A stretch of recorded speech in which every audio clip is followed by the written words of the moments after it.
नमस्कार दोस्तों। जैसा कि आप सभी जानते हैं कि 28 नवंबर को यूपी टीईटी की परीक्षा का आयोजन किया जाना निश्चित है। इस परीक्षा में कम से कम बाल विकास के 30 क्वेश्चन रहते हैं और इन 30 क्वेश्चन ये जो है नंबर को बढ़ाने में हमारी मदद कर सकते हैं। इसी क्रम में कुछ महत्वपूर्ण प्रैक्टिस देखते हैं क्वेश्चनों का बाल विकास के। तो आइए शुरू करते हैं। विकास कभी न समाप्त होने वाली प्रक्रिया है। यह कथन विकास की निरंतरता से संबंधित है। निःशुल्क और अनिवार्य शिक्षा का अधिकार अधिनियम 2009 कब से लागू हुआ? 1 अप्रैल 2010 से लागू हुआ। मैकडूगल ने 14 मूल प्रवृत्ति के सिद्धांत बता दिए हैं। अब मैकडूगल बहुत कंफ्यूज करता है क्योंकि ये बहुत इंपॉर्टेंट क्वेश्चन भी है, तो इसलिए इसको ट्रिक बना लिए हैं MD 14। मैकडूगल 14 सिद्धांत दिए मूल प्रवृत्ति के।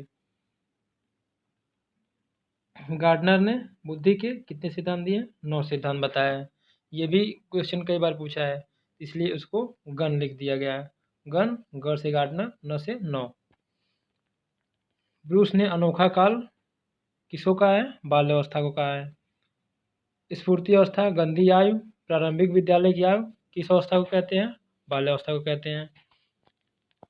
मिथ्या परिपक्वता काल रास ने बाल्यावस्था को कहा है। बहुबुद्धि सिद्धांत या बहुविमात्मक प्रज्ञा का सिद्धांत किसने बताया है? तो गार्डनर ने बताया है। क्रिया प्रसूत अनुबंधन सिद्धांत को पुनर्वर्णन के सिद्धांत भी कहते हैं। यह सिद्धांत स्किनर ने प्रस्तुत किया था। ब्रूनर ने संज्ञानात्मक विकास को 3 अवस्थाओं में बांटा है, जो इस प्रकार है: क्रियात्मक अवस्था, प्रतिबिंबात्मक अवस्था, संकेतात्मक अवस्था। नेक्स्ट है, ब्लूम ने संज्ञानात्मक क्षेत्र को 6 वर्गों में बांटा है, जो इस प्रकार हैं: ज्ञान, बोध, अनुप्रयोग, विश्लेषण, संश्लेषण और मूल्यांकन। नेक्स्ट है, सूक्ष्म शिक्षण की अवधि कितने मिनट की होती है? तो 36 मिनट की होती है। द कंडीशन ऑफ लर्निंग के लेखक कौन है? RM गेने हैं। एनिमल इंटेलिजेंस के लेखक कौन है? थॉर्नडाइक हैं। शेड्यूल ऑफ सॉरी इन्फोर्समेंट के BF स्किनर हैं। कंडीशन रिफ्लेक्शन IB पावलाव हैं। नेक्स्ट है, समस्या समाधान के कितने चरण होते हैं? तो 5 चरण होते हैं। कौन कौन से? समस्या की पहचान पहले करना, फिर परिकल्पना का निर्माण करना, फिर आंकड़ों या तथ्यों का संग्रहण करना डाटा का, फिर किसी निष्कर्षण को प्राप्त करना और फिर परिकल्पना का परीक्षण करना। ये समस्या समाधान के 5 चरण होते हैं।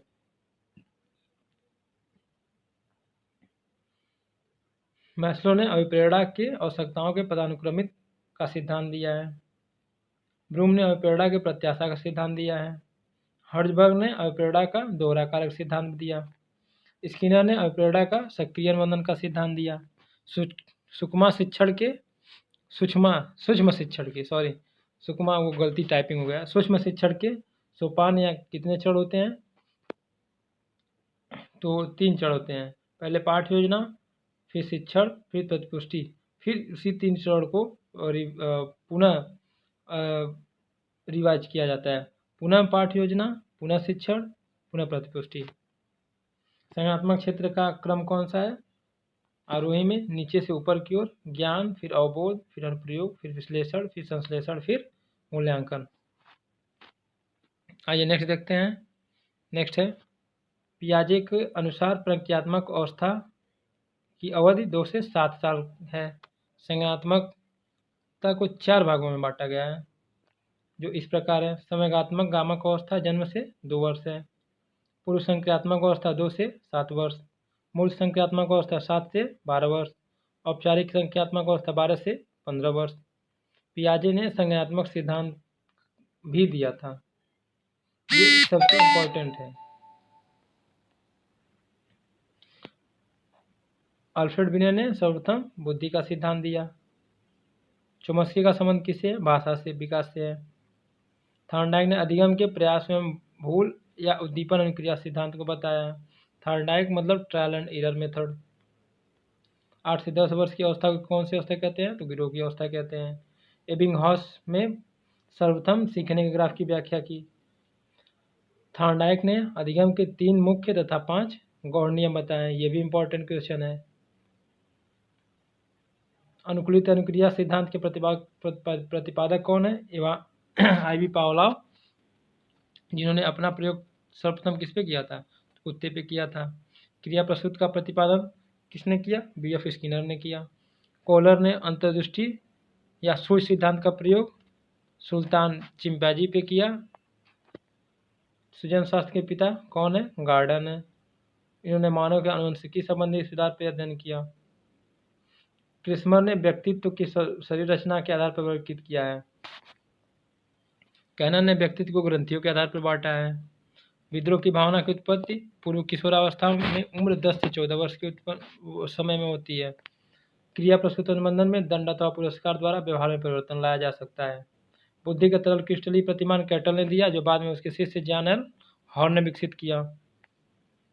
गोलमैन का संबंध किससे है? संवेगात्मक बुद्धि से है।